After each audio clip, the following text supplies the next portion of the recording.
Fala galera, aqui é o Gui Tsubota e estou aqui começando o primeiro Engeek Tech Beer da Engineering Brasil. E nessa websérie nós vamos falar sobre a tendência da tecnologia e como ela influencia de forma exponencial o mundo dos games. Olha aí que legal! E claro, como o nome é Engeek Tech Beer, não pode faltar muita cerveja aqui. E eu tenho aqui hoje um time de especialistas para bater um papo comigo durante os próximos minutos sobre tecnologia, sobre games e muito mais. Vou apresentar eles para vocês então. Primeiro aqui o Thiago Mascarenhas, que é Chief of Data and Architecture, o Rafael Rossi, Developer, e o Rodrigo Amorim, Developer. Bem-vindos aqui ao Engeek Tech Beer. Legal. Como é que fala? Engeek? Engeek. Tech Beer. Trava-língua. Bom, o assunto de hoje é tecnologias emergentes no mundo dos games, então eu já quero começar aqui com o nosso querido Thiago. Quais são as tecnologias que estão hoje no mundo dos games? Fala pra gente. Bom, Gui, hoje a gente tem uma série de tecnologias da informação que estão sendo aplicadas dentro do mundo do games e estão trazendo um maior realismo, uma maior jogabilidade, uma maior experiência para o usuário. Para a gente falar assim, alguns highlights bem interessantes, eu acredito que a inteligência artificial é uma tecnologia que está sendo muito explorada, tanto dentro do game, dentro do jogo, quanto na estrutura por fora dele, não só no console ali, na jogabilidade.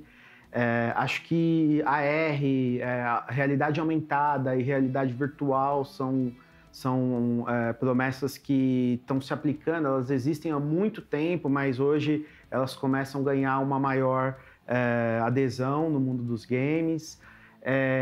Penso também que aquele processo de software como um serviço que a Netflix iniciou e vem tomando conta, não só do mundo dos games, do mundo da TI no geral, mas isso passou para os games também. Hoje os games são muito utilizados como um serviço.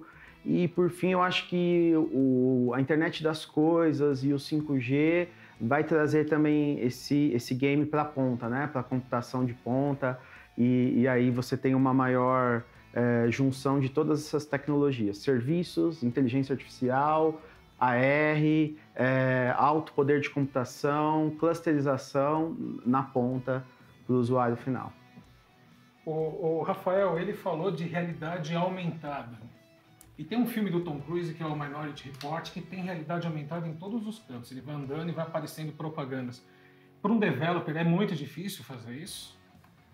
Acredito que depende de cada caso. Alguns trechos de rota que o cara pode navegar dentro da mina, então ele consegue ter algumas informações direto pelo celular, né? Então com a câmera ele aponta para algum lugar e consegue ver o que tem naquele lugar. Quando você fala de realidade aumentada para o mundo dos jogos, você pode ver, vamos dar um exemplo aqui, um jogo de avião.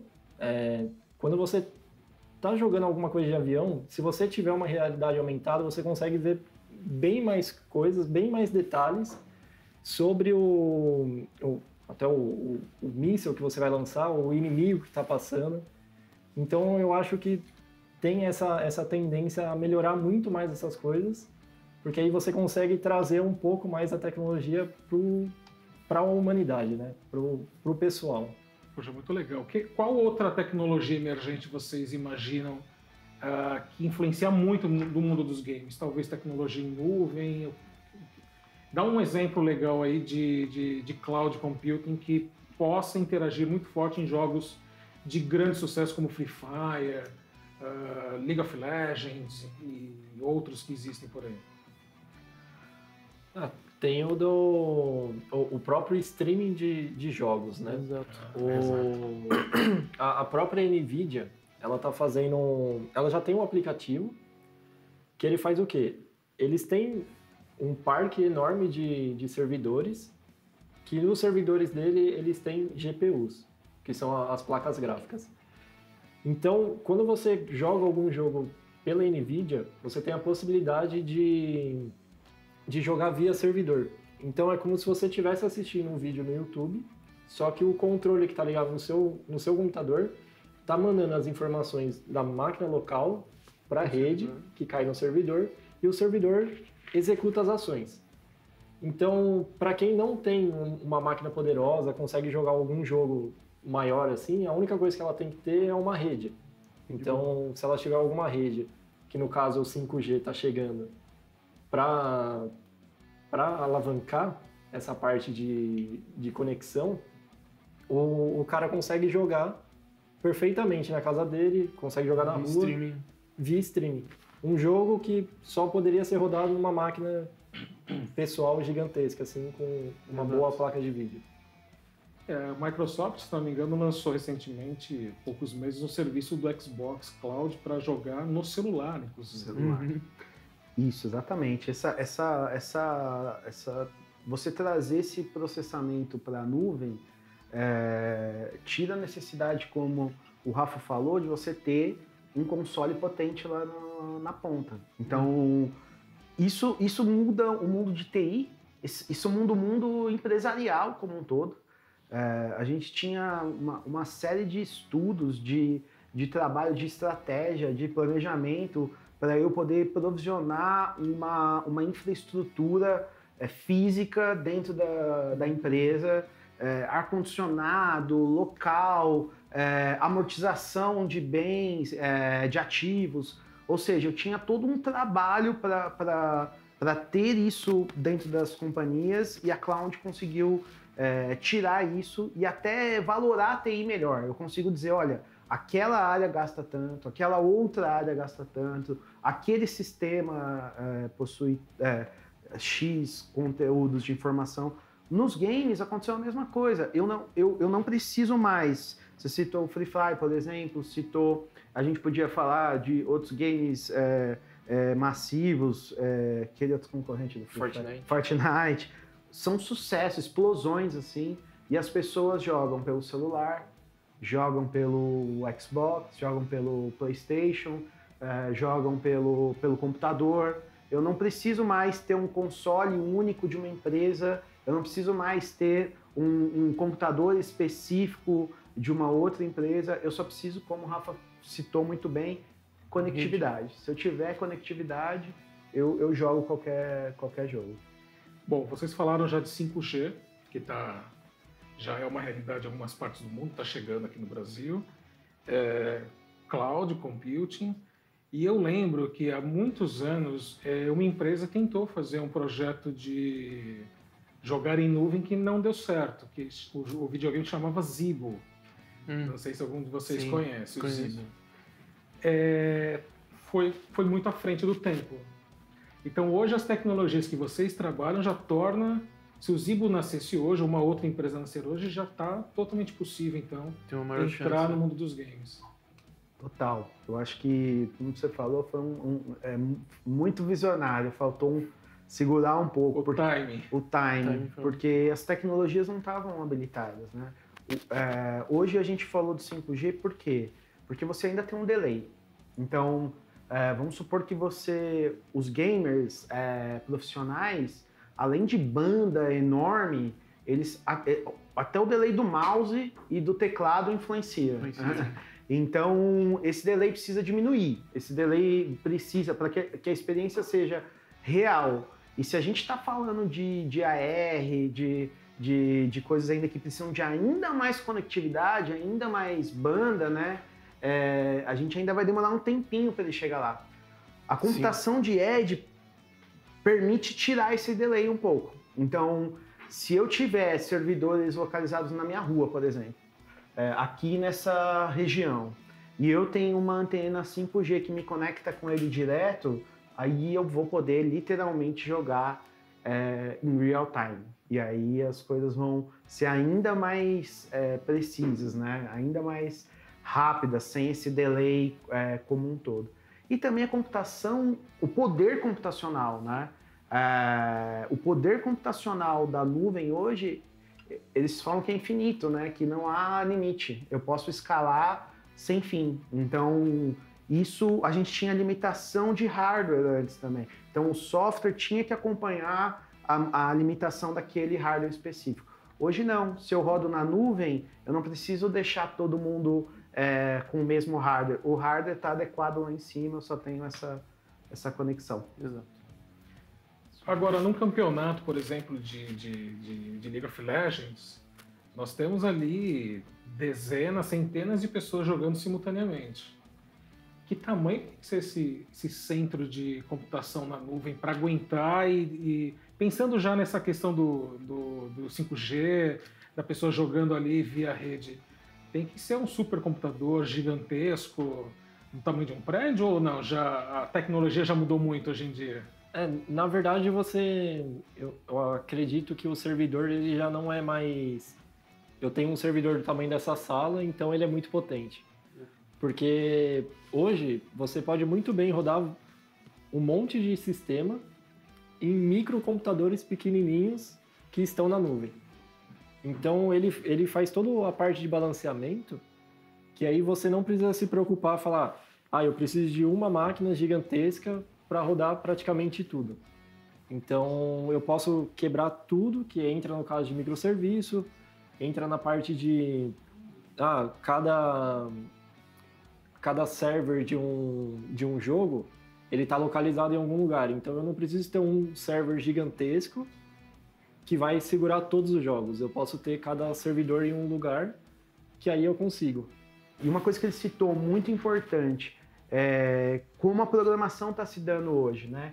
Em relação a... Eu não tenho mais um único sistema, Gui, que faz todo o processo, que era o que a gente chamava de monolito, né? Eu tinha uma coisa única que fazia tudo. Hoje eu tenho pequenos serviços chamados microserviços, que são gerenciados por um orquestrador maior, e cada um desses serviços tem uma função. Então, a função de renderizar vai ser feita por um, a função de colisões vai ser feita por outro, e assim por diante. Inclusive, isso remete lá ao começo da inteligência artificial. A linguagem Lisping, que foi a primeira inventada, era uma linguagem de funções. Não era ainda microserviços, mas eram funções.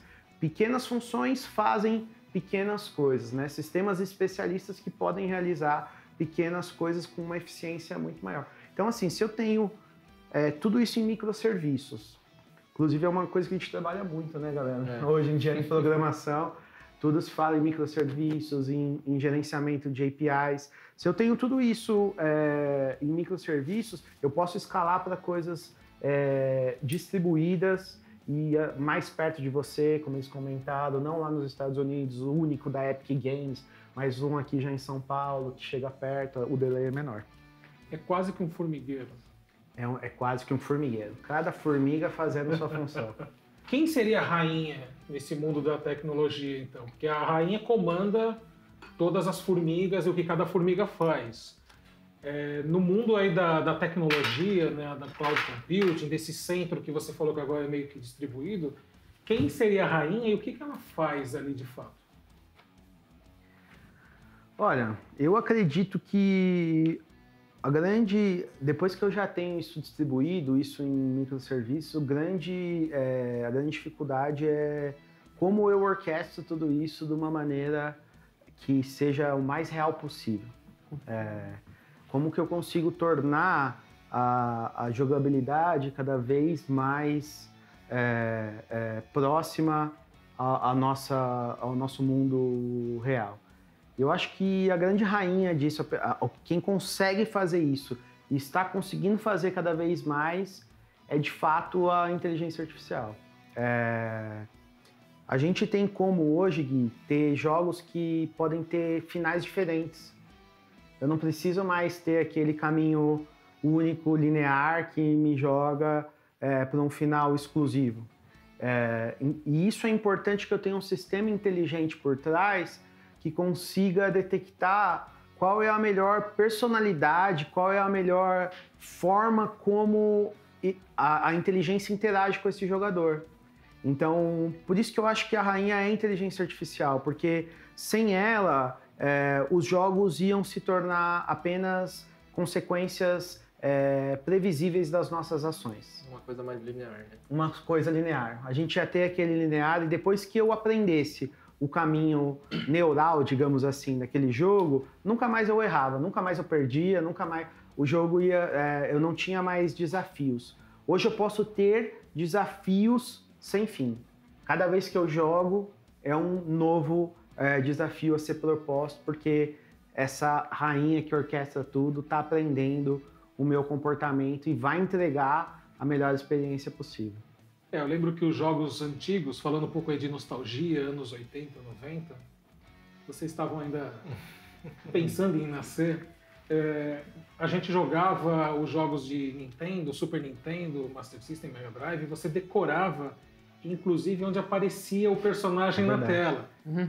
E aí você fala, se você jogava os jogos com 2 jogadores, você ia falando pro seu amigo, vai dando tela devagar, porque você sabia que se você andasse muita tela, vinha muitos inimigos. Então você já ficava aqui em cima porque sabia que vinha um inimigo aqui. É verdade, Dungeon Dragon. Então você tinha jogos lá, Mario Bros, Battletoads, Tartarugas Ninja. Eram jogos muito difíceis porque precisava da destreza. Exato. Hoje já não é mais tanto a destreza, então você tem que ter inteligência, resolver puzzle.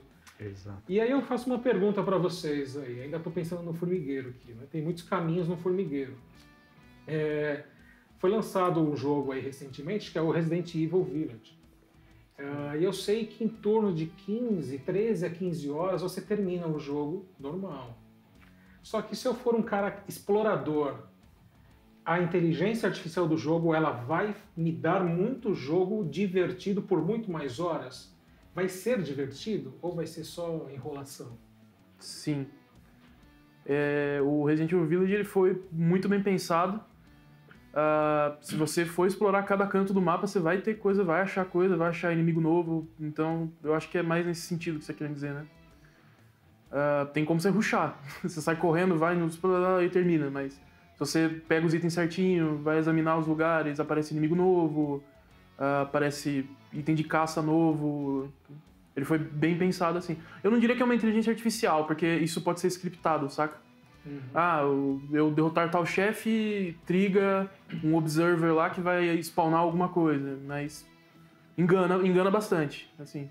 Mas o ideal, se desse pra fazer uma inteligência artificial que aprendesse com o jogador, eu acho que ficaria bem melhor. Eu acho que a gente tem já alguns, por exemplo, exemplos de inteligência artificial aplicada a jogos no GTA. Um exemplo antigo. E que hoje já tem versões mais novas com uma inteligência... Qual que é a versão que você mais gosta? San Andreas? San Andreas, Eu acho que ele ficou muito tempo, assim, na nossa vida, né? Tipo, uns 10 anos, assim... você jogou no videogame, depois foi pro console, e ao inverso, começou no console e foi pro videogame, então... E ele representa isso que você está falando, Gui. Tipo, eu posso fazer as missões chaves rapidinho, ou eu posso viver lá. Eu posso morar lá de eterno, nunca mais sair. Eu posso fazer tudo. Ele me dá uma liberdade. E aí você fala, onde que está a inteligência artificial, né? É a reação, é a percepção e a reação. No jogo scriptado que a gente estava falando, exatamente, cara, eu lembro como se fosse hoje, você estava jogando e você, se o seu parceiro vai um pouco para frente, se dá tela, é perfeito, me veio à mente. Você já enxerga um plano novo, né, que vai passando e os inimigos vêm junto. O San Andreas, por exemplo, você pega o helicóptero e sai fora, e viaja. E aí, onde você vê a inteligência? A partir de alguns triggers inicial, ele não sabe o meu posicionamento exato, né? Só que aí eu vou aumentando o nível, vai ficando mais hard, cada vez mais hard. Eu tô no helicóptero. Quando aquele nível de procurado tá muito alto, o míssil é capaz de detectar os meus movimentos e prever o próximo passo e me acertar. Então, o que você falou do Village, com certeza, assim... as ideias hoje, como nós, Gui, o mercado tenta nos atrair para um sistema chamado Market Platform. Tá tudo na plataforma. Eu faço tudo lá agora. Eu não preciso... porque eu vou ter 10 aplicativos se eu posso comprar na Magalu, posso fazer aula lá, né? Você vê essas grandes, a Amazon, Magalu, comprando todo tipo de empresas, que é para aprender o indivíduo dentro da plataforma. Porque ele pode fazer tudo. É isso que a inteligência artificial se propõe nesses jogos abertos. Cara, você quer seguir o rumo linear das coisas? Siga o rumo linear. Você quer ter uma experiência única, que só você vai fazer? Faça o seu jogo que a inteligência vai te acompanhar e vai te proporcionar diversão. Eu acho que um ponto interessante a citar, no Village, por exemplo, e nos últimos Residentes que saíram, acho que a partir do 4 eles começaram a fazer isso, eles utilizam um algoritmo de inteligência artificial para fazer a dificuldade adaptativa. Ou seja, tá sem vida, vai matar um inimigo, ele vai dropar uma vida ali para manter o fluxo do gameplay, né? Porque você matar o jogador não é sempre o ideal, porque ele fica bravo e para de jogar. Sim. Então, você tá jogando muito bem, dá uma levada no dano dos inimigos, sabe? Para manter equilibrado. Sim. E ele faz isso desde o Resident Evil 4, eles utilizam esse tipo de inteligência. Legal, também no sound design, né? Dependendo da situação, Exato. vem uma música ou vem outra, vem um grito ou vem outro. Se você colocar aquele fone de ouvido É muito imersivo. poderoso, apagar a luz do teu quarto, fechar a cortina, Vai do susto. se prepara que vai tomar muito susto, né? Mas da hora. Bom, esse último papo aí me lembrou um filme com o Joaquin Phoenix, que ganhou o Oscar com o Joker, inclusive, que é o Her. Onde ele tem ali uma assistente virtual, ele coloca o fone de ouvido, não só ele, mas todo mundo na rua coloca lá o fone Bluetooth e sai conversando com as suas assistentes pessoais, né? E isso tem inteligência artificial, tem rede, tem um monte de coisa. Isso já é inteligência artificial? Já é um jogo, um princípio de jogo da vida, de repente? Eu acho que sim. Sim, Se você lembrar do teste de Turing, né? Que a gente chama, o nome que eles deram era o jogo da imitação. Porque a grande questão quando o Turing propôs em 1950 esse teste era que nós tivéssemos um conhecimento, uma IA tão específica que ela poderia se passar por um humano.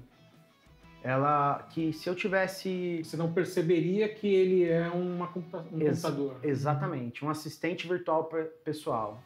Esse caso que a gente está falando agora. A gente não saberia, a gente ia conversar, ia ter perguntas e respostas, e a gente ia ter essa verificação que nós não sabemos qual é se aquilo é orgânico ou se aquilo é virtual. E muito curiosamente ele chamou de jogo da imitação. Ele já tinha até esse princípio dentro dele que, na verdade, o que a gente está tentando fazer é sim criar alguma inteligência que nos traga algum tipo de prazer, que é a finalidade do jogo em si. Uhum. A gente pode aprender jogando, a gente pode fazer estratégia jogando, mas no fundo a gente quer ter algum prazer em relação àquilo. A gente quer ter alguma diversão, alguma alegria, algum sentimento. A gente quer ser provocado por aquilo de alguma maneira, né?